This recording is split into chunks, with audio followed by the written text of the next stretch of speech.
Welcome back, my friends, to another episode of the Jake Broe Show. Today we have a very interesting guest. We are joined with Artem Dikarev, better known on YouTube as the Russian Dude. He recently went over 40,000 subscribers, and he's making daily update content on the war between Russia and Ukraine. Very happy to have him on my channel. Artem, would you like to introduce yourself further? Yes, for those of you who are watching my channel as well, I'm gonna do my introduction as well. What's up, investors? It's the Russian Dude. My name is Artem Dikarev, like Jake already introduced me. The Russian Dude, yes, I am from Russia. I do not support Russia government. I do love Russia. And whatever I'm saying in the beginning, because there's been so many questions about this, I say, what's up, investors? It's the Russian Dude. The reason I say it is because previously I was making financial related videos, but more about this in the coming questions or whatever. Right now I'm switching obviously to Russian-Ukrainian war, because like I mentioned, I am Russian, but half of my family are Ukrainians. So whenever the war started back in February, there was no way for me to ignore it. And that's how I started making Russian-Ukrainian war updates. And that's me. So obviously, if you're making content on YouTube that is critical of the war, you're not in Russia. Can I ask, where are you currently living? Yes, I am not in Russia right now, fortunately and unfortunately at the same time. Right now I'm in Canada, came here back in 2019, but I left Russia all the way back in 2015. So I went to study in university in Florida, got my MBA in finance and everything, came back to Canada as a permanent resident. And then, first time I wanted to visit my family, I mean, not the first time, but when I came to Canada, first time I wanted to see my parents back in 2019, pandemic started. Then I was about to buy the tickets for May of 2022, and then another thing started, which is so-called special military operation, which is nothing special about it. So far, yes, I am living in Canada, unfortunately not in Russia, because the last time I saw my parents was almost 3 years ago. But fortunately, I'm not living in Russia because, yes, I'll be the prime candidate for this most recent, obviously, partial mobilization, which is obviously not partial at all. So you've been living outside of Russia for the last 7 years. You went to Florida in order to study and get your degree. Yep. Can I ask, why did you choose to move to Canada as opposed to maybe somewhere else? So I've been living in Florida, I've been studying in Florida for 4 years. And then, I know, it's so hard to stay in America as an international student, because this is how I came to America, on my student visa. Long story short, as soon as your student visa expires, you only have 1 year of work permission to work in America. And during this year, you can apply for work visa, assuming your employer wants to sponsor you. And if the employer decides to sponsor you, this is still like some kind of a lottery. So you can have all the qualifications in the world. You can have bachelor's, master's, PhD. But if employer sponsors you, you go through the literally lottery. So let's say there are 30,000 applicants, but only 10,000 working visas per year, which basically means that you can apply only once per year. And like I mentioned previously, your work permit extension on your student visa is only for 1 year. So as soon as you graduate, you only have one chance to win in this lottery to get your working visa, and it's 20-30% chance. So my spouse, girlfriend at that time, she went through this lottery. She did not win. I didn't even bother to do it. I started looking for alternatives, because if I don't win in this lottery, what's gonna be next? She's from another country, I'm from another country, we live in the third country, America. So just like I was always doing, just was watching YouTube at night, I randomly stumbled upon a video about a guy talking about his immigration experience. He's from Ukraine, by the way. He went to Canada. And he was talking about this easy process called express entry. And that's basically how we did it. You just submit all your documents, show that you have good education, couple of years experience, show that you have pretty good level of English, and Canada more than welcomes people like this. So Canada welcomes experienced, educated people. They give them this permanent residence within a year. We applied, we got accepted, we moved to Canada like within 1 year, and since then we're living here happily ever after. That's actually a really good story and a really good point. I know that I've heard lots of horror stories about people who came to the United States to get educated and then wanted to stay here and work, highly educated, couldn't get a work visa, and then Canada scoops them up, happily takes them as they already spent the time getting educated in the United States. That's another topic for another video. Yeah, exactly. I did notice that you used to use your real name for your YouTube channel, and then you rebranded to The Russian Dude. Yeah. And you did this just before the war. Can I ask, do you regret, rebranding and calling yourself The Russian Dude? In addition, have you had any negative experiences living in Canada, identifying as a Russian living in Canada? Incredible questions. One is better than the other. So the whole thing, how the Russian Dude came to existence. So as always, after work, me and my wife, we finish our 9-to-5 jobs. At that time, I was making still financial videos, obviously nothing about war or anything. And then I was like, okay, so my YouTube channel name first was Invest with Artem. This is so generic, like there's like invest with Jake, invest with Paul, invest with Steven, invest with this, invest with that. So like I need to stand out. I was like, okay, let me use my personal name, my own name. You're also from financial personal finance world, so you must know about Graham Stephan, Andrei Jik, and all these people like this. Their names are more Western types, so for people it will be more or less easier to remember them. For me, it's Artem Dikarev. Making videos in English, it will be very hard for people who randomly stumbled upon my video once, and then they're like, okay, the guy was pretty good, but what was his name? So there was no way for people to basically find me once again. And then I was like just walking once again after our 9-to-5 jobs, 5-6 p.m. or whatever, and I was like asking my wife, how do you think I should name my channel? Because Artem Dikarev, it's very hard for people to remember. And she's like, giving me a couple of options or anything, and one of the options was The Russian Dude. And it's like I remember this moment just like it was yesterday. It's like something clicked in my mind. I was like, that's it, that's right. It will be so cool if this name will not be yet taken on YouTube, will not be taken yet on YouTube. But I was like, there is no way. This is such a common kind of name for a YouTube channel. There was no way it will not be taken. The first thing I do after we arrive home, I check if it's taken, and it's free. I mean, there was one person with The Russian Dude, but he had like 5 subscribers, 0 videos. Basically, it's free. No one took it. I took it. Since then, I'm The Russian Dude on YouTube. Maybe a couple more appear, but I don't mind at all this. And long story short, no, I do not regret taking this name because I love my country, but I don't like my government. It's perfectly normal to love your country, but not like your government, because I think you need to be crazy to like what the Russian government is doing right now, because it absolutely does not make sense. I love my country because I was born there, because this is where my friends are, this is where my relatives are, this is where I was once again born, and this is my culture. And so I'm not ashamed to be Russian. That's why it's The Russian Dude. And I see so many people in the beginning, when I just started making this Russian-Ukrainian war updates, one of the most popular comments were like, I did not even want to open the video of this guy because he's The Russian Dude. So I was assuming he'll be talking about the war, supporting Russia. But then when I heard for the first like 30 seconds, I was like, this was the biggest mistake of my life. I should not have been judging. I should have given this guy a chance since the beginning, because it is incredible. It is because people like you, we still have faith in Russians. Because, it's so easy to generalize, I guess.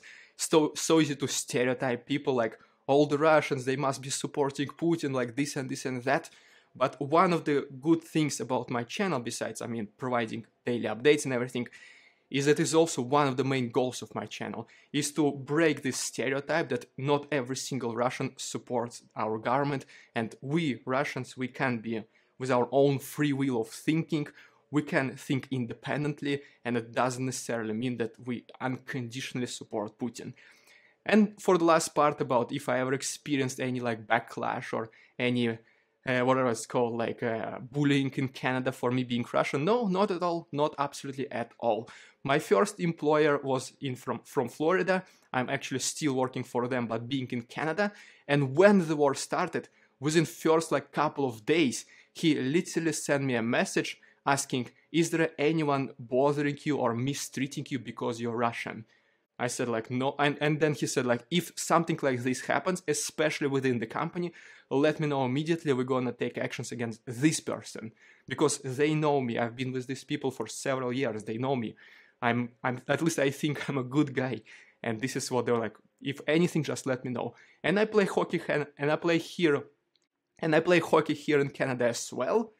And my team was also like never like anything like, so you're Russian, let's kick you from the team or anything like this.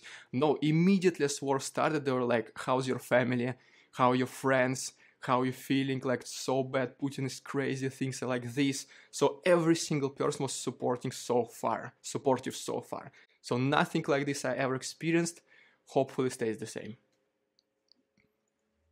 I think just because North America has such large immigrant populations from all over the world, yeah, it's the culture here that you can welcome people even if you oppose their government or their government's actions.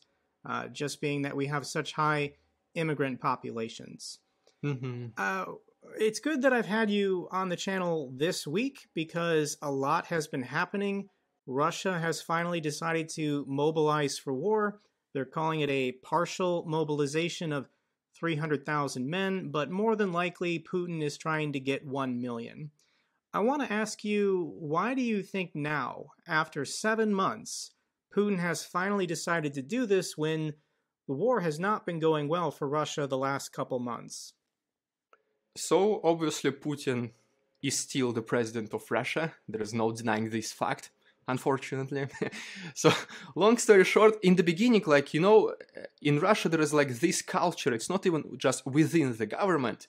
It's also like just within regular people, regular companies, small businesses, big businesses, medium businesses. It just may be the Russian nature, the Russian mindset.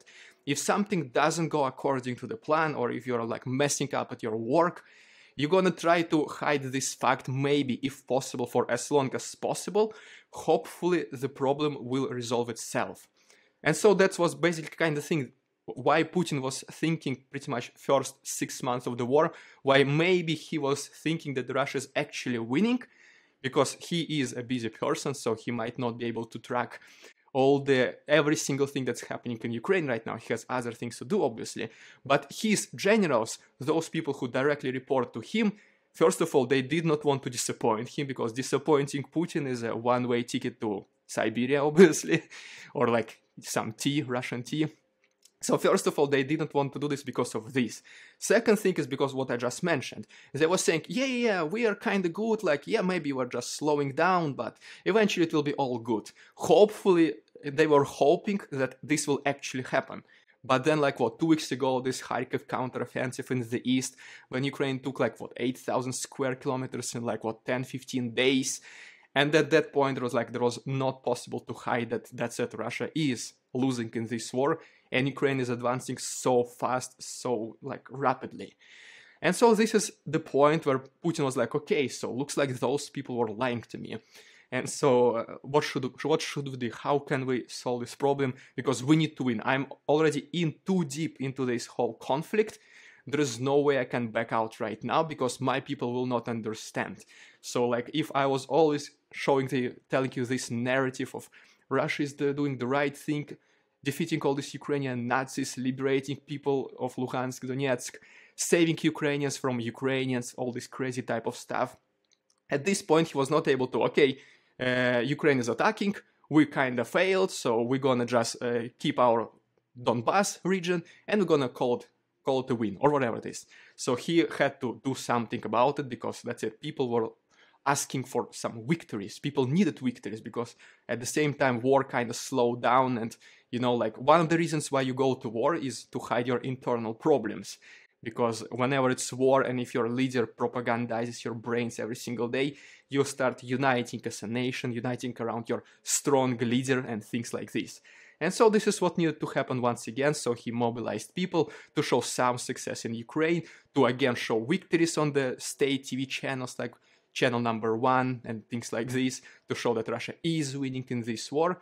And yes, like 300,000, like I guess you already know this saying, why would you need to recruit 300,000 people if your alleged losses are like 6,000, if you defeated half of Ukrainian army, and if 90% of your injured soldiers are back in the front already, basically? So why would you need 300,000 people more? That joke with the casualty count of 6,000, the joke is that they just cut off a zero. Yep, that's what exactly I was thinking. There should have been one more zero at the end. The casualties are closer to 60,000. That's exactly what I was thinking. Let me ask you, as a Russian expat, a Russian citizen living outside of Russia, are you capable of being mobilized legally? Can Russia within Russia, send out a letter to either you abroad or your family saying, congrats, you've been mobilized for war, you have to come home, otherwise this is against the law, you can face jail time if you ever return to Russia for not coming back to Russia to respond to this mobilization call. Is there any knowledge you have of how any of this would work? Yes, absolutely. Long story short, most likely I am safe for now, because yes, first the priority, they will be to send letters, those mobilization, call for mobilization for those people who are in Russia. Usually how it happens is that yes, you have these military representatives. One of the most traditional way back from the Soviet times is that they can literally just knock on your door and just enter your apartment and say, here's your military summons, please sign, show up to the military enlistment office tomorrow, 10 a.m. This is one of the classic ways to do it, and it still happens. And legally, as soon as you meet these people in person, and especially as soon as you sign this military summons document, you are legally obliged to show up in the military enlistment office. But for this reason, whenever there's like mobilization or whenever you need to go to the army, because serving in the army is mandatory in Russia, unless you have obviously like health complications or anything like this. Or whenever you're studying in the university, also you get this like delay to be in the army. And so long story short, yes, if they go knock on your door, if you're not at home, even if you're still in Russia, but like in your friend's house or you're hiding somewhere, they like, okay, we'll just come tomorrow. So eventually, if they don't see you in person, even in Russia, you can avoid the mobilization. So for this reason, they will definitely, I would say, not care about summoning to the military those people who are outside. Yes, they might send this letter about mobilization to my family in my like mailbox or whatever, but because I'm not physically in Russia, so they will not pursue this lead, if you want to call it like this. They might set one, another, third one, fourth one, but I'm not in Russia, so legally I would say they cannot mobilize me, so for now I'm relatively safe. Do you have any family or friends that you know who have been mobilized in the last couple days? I don't know about any family or I do not know about any relatives or direct close friends, but one of my friends, we had this group chat whenever I was studying in university, group chat which was abandoned the next day we graduated. And so whenever mobilization was announced, literally the very same morning, because it was 9 a.m. Moscow time when the announcement was made, at 11 a.m., just 2 hours after the announcement of mobilization, friends of friends, they received the visit of these military representatives at their job. So those guys, they were just sitting at their job, doing some work in their Excel, whatever, and then just they're getting ready to go to lunch, wherever, starting to pack their things. And then there's 2 military enlistment officers come into their office and say, "Is there this Ivanov Ivan Ivanovich? Is he right here?" And they're like, "Yeah, that's me. What's going on?" And he's like, "Here is your military enlistment document. Please show up tomorrow at 9 a.m. 2 guys received these documents or my military summons 2 hours after the announcement of mobilization. I do not know their next actions, whether they did it or not, but this did happen. Another question about family and friends you have in Russia. Are they aware of your YouTube channel and your daily updates? What do they think? Have you ever spoken to them about your English content talking about the war? So my family, obviously my father, mother, sister, my direct family, they know about the YouTube channel 100%. They knew it even when I was making just my very first videos. I immediately shared it with them. And at that time, I was also kind of sharing with like almost everyone. Yeah, I have a YouTube channel, I'm making videos or anything like this. But I have no idea, like maybe it was some kind of proud moment for me to share. At that moment, I was not making any views, anything like this. But I just wanted to mention to people that I'm making YouTube videos. Later on, like even before the war, I just stopped talking about this with anyone except my family, with anyone except my parents. So yes, I would say my friends, they do know about my YouTube channel, but most likely, except like just a couple of ones, most likely all of them, they do not know what I'm making right now. Because once again, I'm not publicly announcing it, but yes, people know about the YouTube channel that I have, they just don't know what I'm making, most likely. Maybe like a couple of days ago, one friend texted me like literally, wow, I just saw your YouTube channel has 40,000 subscribers, congratulations. So they just discovered organically, maybe right now that I'm making videos like this, but I have not been telling this, no. And it's not because I'm afraid, it's just, I don't know, why show off or something like this. Like, I'm just doing my thing. I understand what you're saying. Mm-hmm. There are a lot of Russian YouTubers who have chosen over the last 7 months to leave Russia in order to keep making YouTube content and be able to say whatever they want without fear of being arrested. But do you think there's a difference between people who got out of Russia prior to mobilization versus the hundreds of thousands of Russian men trying to get out of Russia now because of mobilization? And you did mention this in your video, and I think you got pushback or comments of, should Russian men, now that Putin has announced mobilization, should they be given refugee status if they want to flee Russia to avoid serving in the military? This is a contentious issue.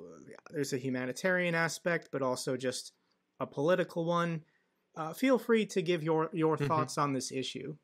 So obviously this is a complicated issue. So there is no right or wrong answer here. Because like, yes, people escape mobilization. It is also, even I would say that we need to start a little bit, like, to talk about things, events that led to this moment, so whatever I'm gonna say next starts making sense. So everyone was like, why Russians don't protest? Why Russians don't protest Putin? Why don't just put him out of power and things like this? Putin right now is at power since like what, 2000, since 1999 if I'm not mistaken, okay? There are so many people who were born in Russia and they never saw any other president, I mean, except Dmitry Medvedev back in 2007. But still, at that moment, Putin was the president, just Medvedev was his mouth. Putin was telling everything what to do to Medvedev, and Medvedev was just executing what Putin wishes. And so long story short, so many people just always lived with Putin. They saw all the protests in the past. They always failed, let's say, miserably. There was not a single, unfortunately, protest in Russia while Putin was at power, which led to pretty much any results. The way Russian mindset, unfortunately, in this case works, is that yes, we might not like something, we might even protest, but then like 1 week later, 2 weeks later, like we don't see any results, and like, okay, so let's just learn how to live with this new reality. And that's the unfortunate mindset, because it's impatience, I guess I would call it, because you cannot make revolutions, you cannot make big changes within your country in just 1-2 weeks. Like this Ukrainian Maidan revolution back in 2014. How long was it lasting? Several months. And people were actually protesting. There was like a chaos, civil war inside the country kind of stuff. Once again, Russian protest, 1 week, 2 weeks, 3 weeks, people just give up, and government perfectly knows this. They might introduce unpopular decisions like mobilization, and they know, yes, people will protest right now, next week, then they'll just give up, and everything like this, and they'll just not care, and we're gonna be good to go. And so that's why so many people started, once again, especially men, started leaving the country, because they see, unfortunately, that the protests will not give any results, first of all. Second, it is because if you're protesting, the police obviously beats you, takes you to custody, and if you are a man eligible for military service, you're just, once again, a perfect candidate to receive the military summons document, because you just got captured, you broke some law or something, you're able-bodied man, that's it. Perfect soldier to be sent to Ukraine. This is the second reason why Russian men were not protesting and instead that decided to just escape the country. And third reason, I guess maybe not call it a reason, but I guess the decision why they decided to do it, it is, I mean, not even the decision, but long story short, what I try to say here is that those people who escaped Russia, they're either afraid to go to Ukraine, I mean, obviously, or second, it is because they're, let's call them smart people, I would say, because those people who stay in Russia and who was like, okay, give me weapon, I will go to Ukraine, I want to defend my motherland. These are unfortunately like these Z patriots who only watch state TV propaganda every single day. They don't see any outlook from the outside world. They only see the one side of the story, which is the Russian propaganda side of the story. They don't care about anything. They believe unconditionally what TV tells them to believe. And that's it. Like those people, they will go to war, I guess, no matter what. They might still be afraid to go to Ukraine and die, but they are more willing to do this rather than other people who are, once again, either educated or they have been traveling to other countries and who saw with their own eyes, for example, in Europe or in America, that it's completely different from whatever they show us on TV. And so this, once again, it's a tricky question. So you're skeptical that mobilization will lead to larger protests and larger rioting in Russia? Do you think larger protests and larger rioting than we've seen in the last couple of days, is it going to get worse? Or are Russians just going to accept mobilization and stop the protesting? Unfortunately, I think this is already what's happening. I think they already kind of accepted the mobilization. The first protests were announced in the same day when mobilization was announced. I think this was like, what, 22nd, if I'm not mistaken, 21st, 22nd September. Like a couple thousand people showed up in Moscow. Then they announced the next protest, and it was like, I think, 24th of September, if I'm not mistaken. I don't think even these Telegram channels even reported on these protests, which basically means that there were even fewer people showing up to these protests. So, long story short, those people who did not want to go either to protests or Ukraine, they already kind of left the country or they're in the hiding. Those people who wanted to go to Ukraine, or at least they're okay, if they summon me, I'll go. They just remain in Russia like they continue their lives as it is right now. So for this reason, yeah, those people who are willing to go protest, it's very few of them left. Mainly, and even whenever these protests were happening, these are mainly women, because once again, they're protesting, leave our fathers alone, leave our sons alone, leave our husbands alone. So these are mainly women protests. And so basically, unfortunately, yeah, I think from now on, maybe we will not even see any more protests at all. Maybe some individual ones, but I think unfortunately that's it. Russia unfortunately accepted it. You might be right in that we won't see organized formal protests because the government doesn't allow it. Yeah, and when governments don't allow peaceful protests, allow people to petition their representatives and exercise free speech and all that stuff, the only alternative you have is to get violent, to riot, to sabotage. We're already seeing reports of conscription offices having Molotov cocktails thrown through the windows. I saw a video this morning on Twitter of a man who brought a gun to a conscription office and just shot the commissar or whatever his name is in the head because he was going to be conscripted. Another man who attempted self-immolation in response to being conscripted. Do you think that these kinds of acts of violence and rioting and disorder and chaos and violence, do you think it could ever get to a high enough level to threaten Putin? I guess the question here is, how do the Russian people get rid of Putin, or do you think this is impossible? I mean, I wish, but unfortunately, once again, it does feel like it's going to be either very hard or close to impossible. Because, yes, once again, these may be acts of individual acts, like somebody shot some military representative, commissar, I guess, yes, that's the name of it. or maybe somebody did self-immolation. This, once again, yeah, it will be in the news for a couple of days, 2-3 days, but I don't think, unfortunately, I don't see it because I'm mostly getting my news updates from Russian, or I mean like Russian/Ukrainian and very little bit of American news sources. And I go sometimes to the comment section where just regular people comment. And yeah, in the very beginning of mobilization, I don't know if you're using Telegram. Are you using Telegram, by the way? No, I don't use Telegram. Okay, so long story short, you can add reactions to posts on Telegrams, and this will be like just emojis. And so this also shows the perfect, maybe like the feelings of the crowd. So let's say, so whenever just the mobilization was announced, the majority of Telegram posts about mobilization were with like this clown emoji. So you see everyone was like, come on, what is this? Is this a joke? This is ridiculous. And right now you see the clown emojis already getting less and less, fewer and fewer and fewer. And it got switched to, I don't know, like either smiley faces or thumbs up, things like this. So already like 1 week later, already the sentiment of the people changed pretty much a lot, to say the least. For this reason, and also another thing is that we don't have maybe a strong opposition leader to unite around. Like, for example, was this guy Alexei Navalny, but he is right now obviously in jail. He was jailed even before war in Ukraine started. And he is absolutely deprived from any sources of news. I think I saw last week like this small interview with him in his jail cell. And so it was like interview like less than a minute or something like this. And so Alexei Navalny said that, yes, he is aware that there is a war between Russia and Ukraine, but literally that's all he knows.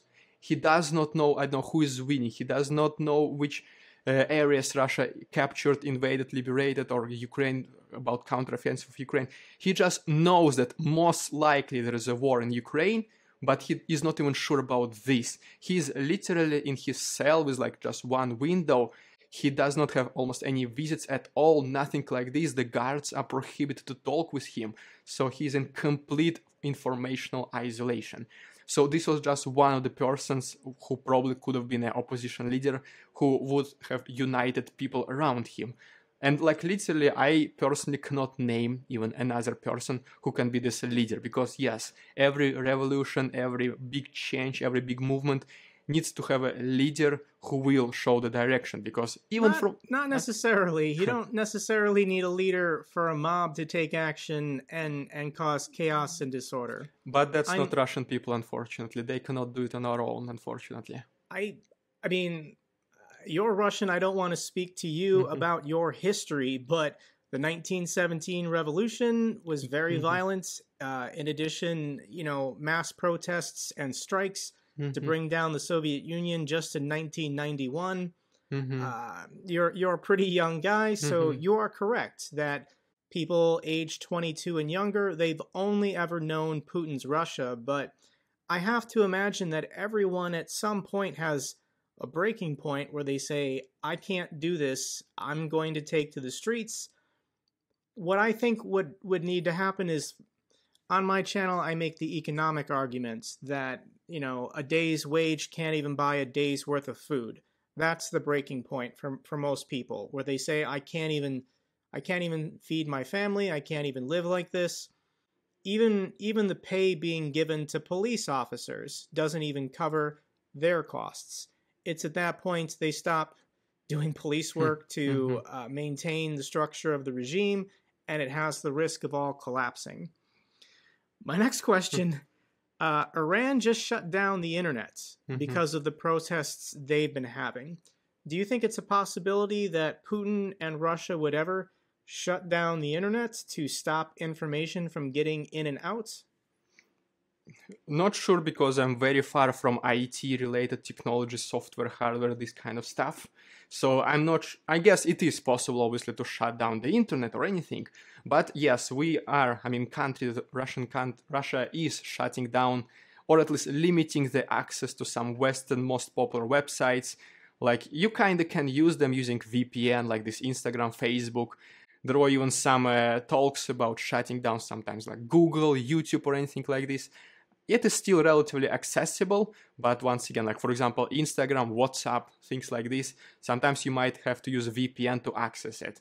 So long story short, yes, you kind of can still access it, but it's maybe I would say discouraged because once again, propaganda tells them, no, on Google News you only see the news from Ukrainian Nazis. This is all fake news. Come watch our Russian propaganda. We're the strongest nation, and so what will only our average salary is $150 or like $200 per month. We don't need much, right? Because we just need basic necessities. Why do we need, like, I don't know, fancy cars, good houses or anything like this?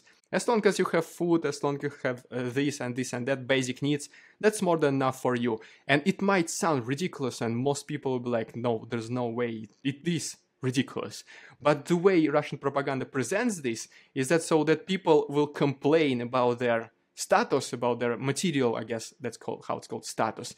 They'll complain about making as much money just to barely enough to feed themselves, clothe themselves, and pay the rent or pay the mortgage, whatever. But at the same time, whenever they see another person who is making way more than them, or who is like pretty successful in his life, oh, he must be a scammer, or he must be a corrupt politician, or he must be taking bribes, or he must be, I don't know, like a son or a daughter of a rich person, of a rich parents, I mean, something like this.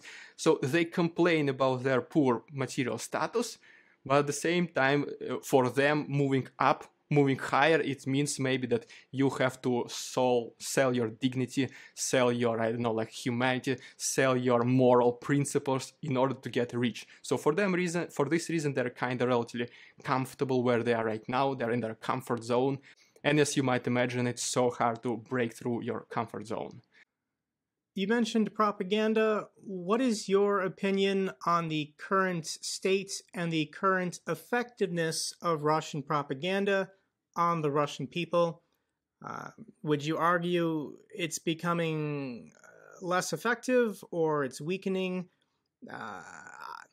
My impression is that the overwhelming majority of people in Russia still are in favor of this war, despite the hundreds of thousands of people trying to get out. But how is Russian propaganda evolving, especially this week with mobilization? It's been always more or less strong, I would say. So sometimes it's been stronger, sometimes it's not been as strong, but it's always been strong. So, and it's always never-ending, 24/7. So yes, once again, like I mentioned previously, the reason sometimes where political leaders, they create outside conflicts, it is because to hide the internal problems of the government of the country. And so probably this was one of the reasons why Russia had to invade Ukraine, because Putin was feeling that his approval ratings are declining, or people start actually thinking, and he was like, okay, we need to occupy their minds with something else, with something that unites people around me, strong leader. So for this reason, propaganda has always been strong. Right now, just to give you an example, I have relative, I don't want to name them, not to create hatred towards my relatives or anything like this, but this is a true story. One of my relatives, she actually, I would not want to say the word hate, but she dislikes her own son because he is Ukrainian. So she is Russian. She watches every single day propaganda, like on TV, state channel. She might even only have access to like 3 channels. All of them are state-sponsored TV channels with news, like 16 hours per day news. So whenever they call each other, whenever they FaceTime each other, she's calling her son, and she is like, no, and she's not saying, what's up, Nazi? She's saying, so, how is it? Why are you still resisting? Like, why don't you want to be liberated by Russia? He's saying, come on, like, mom, like, you are bombing us. I'm right here in Ukraine. I'm sitting, I hear the explosions outside of my window. I hear these people driving around city center with like Z markings, with V marks. I see them with their white things on their shoulders, whatever. These are Russians. These are not Ukrainians, these are Russians. I see the explosions, I see what's happening. I live in this country. This happens right in front of my eyes. And she's like, no, you don't understand. Putin said you have Nazis in your country and we're liberating you from Nazis. We're actually helping you. And then it always goes like this, 20 minutes into conversation, she just hangs up on him and they don't speak for another 2 weeks. So you can see how strong propaganda is. When even the family members, parent versus child, parent believes more TV and what Putin says to her rather than her own child, who lives in this country and sees things with his own eyes. So I guess that's pretty gives you pretty good understanding how strong propaganda is in Russia. With respect to propaganda, do you think that Russia has been severely crippled in that they can't as effectively get their propaganda out to democracies and Western countries? For example, RT News was banned on YouTube. They can no longer share their clips. Lots of other Russian state funded media outlets have also been getting banned on every platform. Do you think this is having an effect? So long story short, I think that's exactly what Russian government wants, to just exclude itself from the world as much as possible so that they can have easier control over us. Because whenever Russian propaganda gets shut down in the Western world, this is a perfect example for them to tell Russian people, see, I told you, we are trying to bring good news to the Europe, and instead of listening to us, they shut us down. This even reinforces their statements that they're saying that the West is bad, that Ukraine is Nazis, like all this kind of stuff.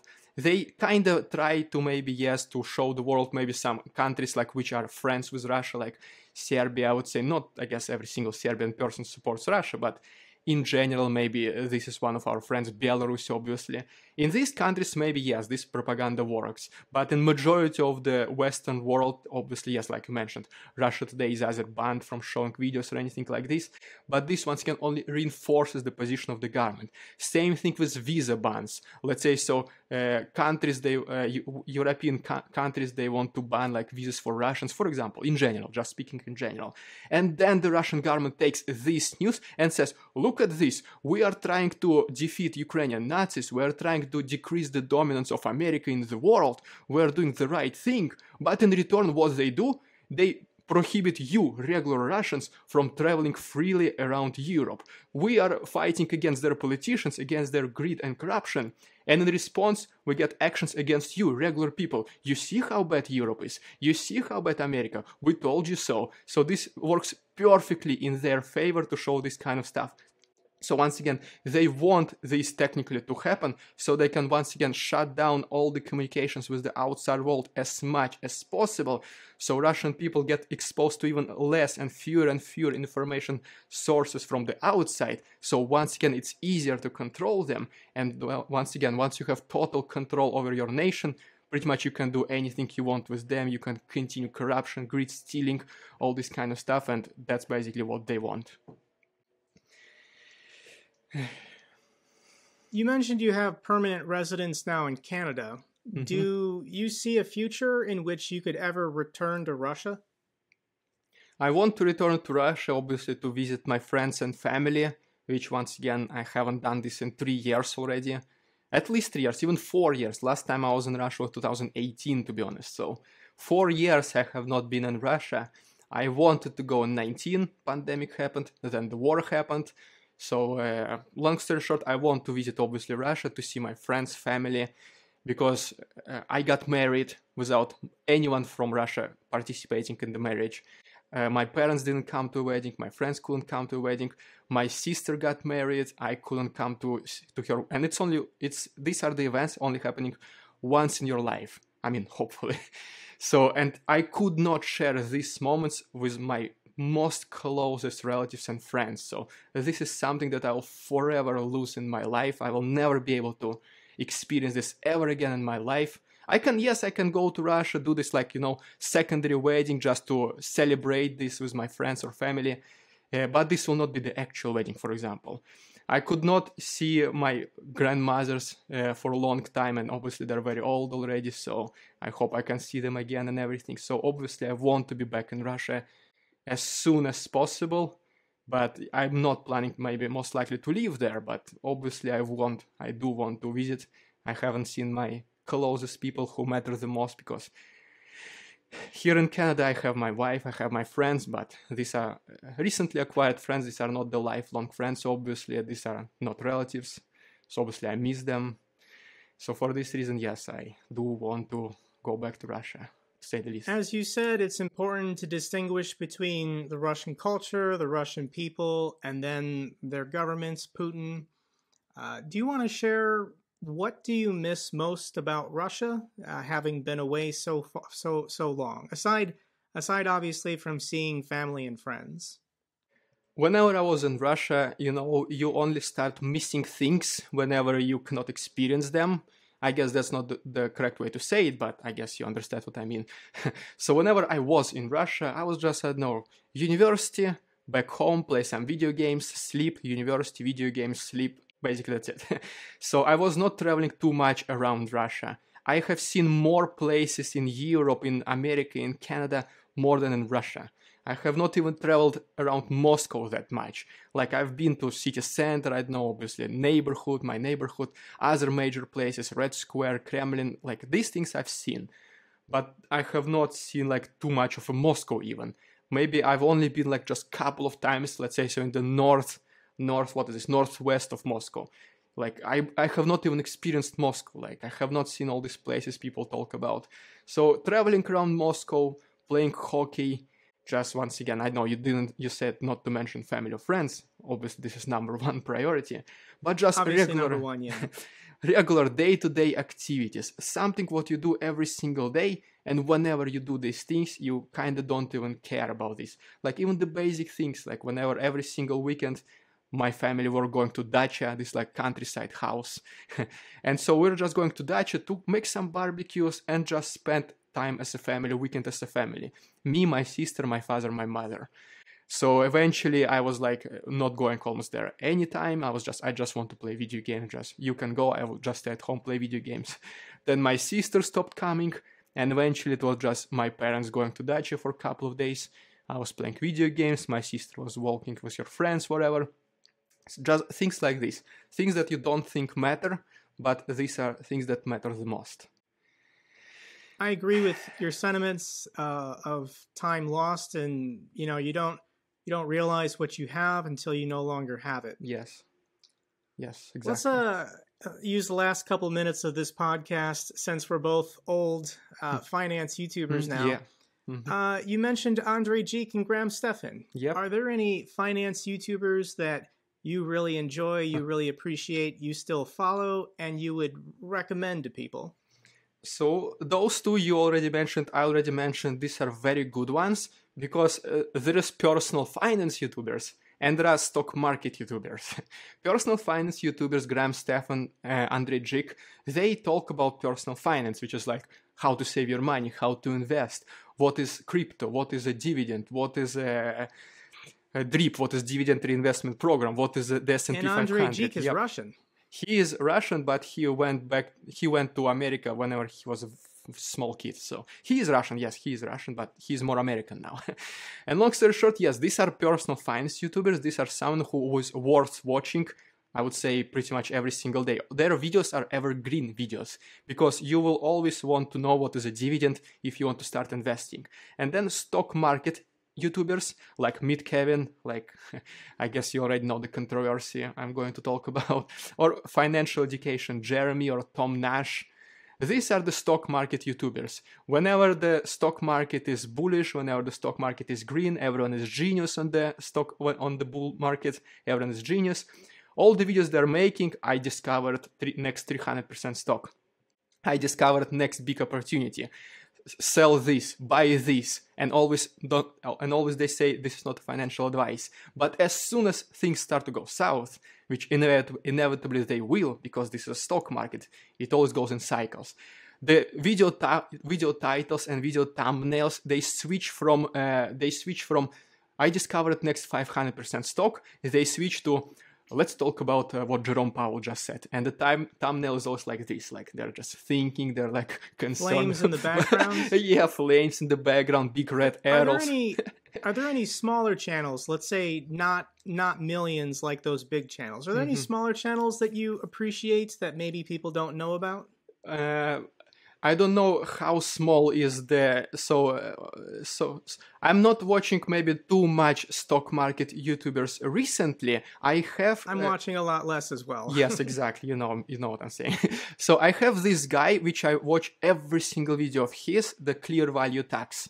You know this guy? Clear Value Tax. He's the Asian guy Yes, that talked about exactly. stimulus checks. He used to talk about stimulus checks. That's how he got popularity. But now he speaks about just what's happening in American and the world economy. These are 10-minute updates. He just stands in front of camera, almost like reads from the paper. He doesn't even do thumbnails. He still collects like 100, 200,000 It's so views. basic. It's just the guy has never even created his sets, never updated his camera. He gets millions of views. It's pretty interesting. But I love it. I'm whenever I'm exercising, I just put my headphones and I just exercise and I listen to him. I think this is the worst motivational music to exercise because people listen to punk rock, metal to exercise, to do some more reps. And here is me doing like pull-ups and listening. Okay, so today Jerome Powell announced that the inflation went down to 8.5% from the targeted 8.3%. And that's my motivational music to listen when I'm exercising.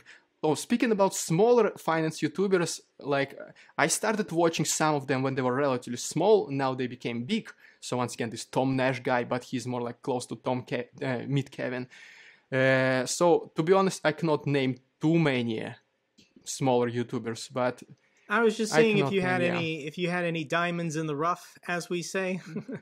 But that's okay. I really I've taken a step back from checking the stock market every day because when there's a war going on, there are things more important than trying to outperform Wall Street, which is maybe a fool's errand to begin with. Exactly. So that's about as much time as we have. Are there any final thoughts or final words you would like to share with the audience? I have a very interesting question which I'm experiencing myself, and since you are also been ex-finance YouTubers and now politics YouTuber, which I meant to ask you for a long time. Like I discovered your channel maybe like a couple of months ago. I've seen a couple of videos here and there. And I did scroll because, first thing you do when you discover somebody who you like, you scroll all the way to the oldest videos to see how they began, how they started. And so, yes, I saw you're a finance YouTuber. And so this is the question been bothering me almost since the beginning. Eventually, when the war will be over, obviously, Ukraine wins, and hopefully it's gonna happen sooner than later, we will be back to making finance-related videos. How do you see this transition of yours to be back to making finance videos? Because I would say the majority of your new audience that you acquired came to you just for Russian-Ukrainian updates. How do you transition back from this? So 70% of my audience now is international. They live outside of the United States. Yes, Wall Street and American, the S&P 500 dominates the global economy. But if I were to try and go back to making my old content, I would lose probably 80% of my audience. I know, that's the... And I was doing just fine. I had about 80,000 subscribers. My video uploads were getting between, like 8 and 15,000 views. So I was content. I viewed myself as successful. I got out of the Air Force to do YouTube full time. I was doing fine. But now that I've taken on a larger audience that wants my perspective, because I am a veteran, I do have a master's degree in international relations. Like I keep myself informed in current events, world events, geopolitics. I'd be doing this anyways. I would be reading the news and informing myself anyways. But if I can take in information and then repackage it to share it on a YouTube channel and hundreds of thousands of people want to watch it, then I'm just going to keep going. I don't think we're ever going to, sadly, get to a world without conflict. And even if there's a complete resolution between the war between Russia and Ukraine, there's always Iran, there's always North Korea, there's always China. There will always be an issue to talk about. And as an American, sorry, but I think America, just because of its size and its military, will always be adjacent, not directly involved, but adjacent to these international disputes, these international conflicts. There's fighting between Azerbaijan and Armenia. There's fighting between Turkmenistan and one of the other Central Asian republics. So I can continue making content about current events, world politics, and just give my perspective, hopefully adding value to the conversation. So that's to answer your question where I would be going. Yeah. Okay. Perfect. Okay. Sounds about right. All right, everyone. Thank you so much for watching. If you've made it this far in the podcast, you should definitely subscribe to the Russian dude. Check out his content. I think eventually, maybe by the end of this year, he can get that silver play button and make it to 100,000 subscribers. It was a great feeling when I just hit it a couple months ago. Congratulations. That's all for this podcast. Take care, everyone. Slava Ukraini.